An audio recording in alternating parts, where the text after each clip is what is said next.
Okay, so here's my truck. It's 1997 Dodge Dakota.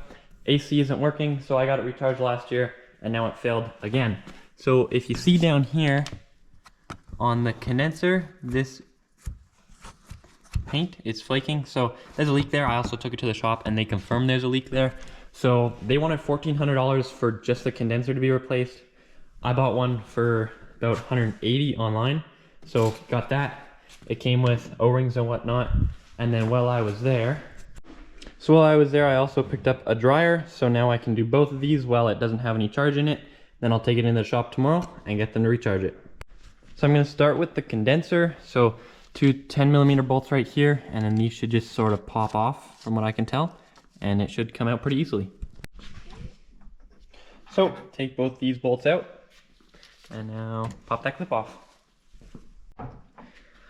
So here we go, we use this air conditioning line remover tool and did that line and did the one up there, and now we're hoping this just slides right out.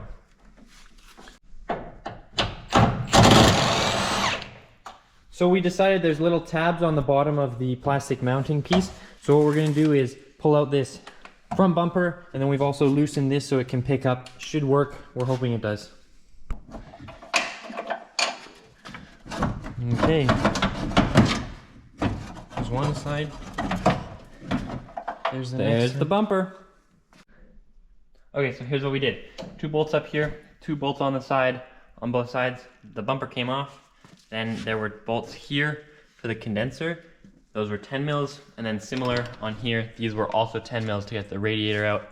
Don't have to take the whole radiator or any hoses off. You just have to lift it up to get underneath there. So now I'll be able to take the new condenser just like this, place it in, and put the rubber back in, and then we'll bolt it in.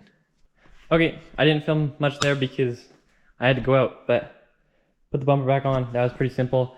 These, make sure you put the clips back on there. And then for this accumulator, there's just the sensor. That's like a 5/8, I believe. And then the rest of these went on pretty easily.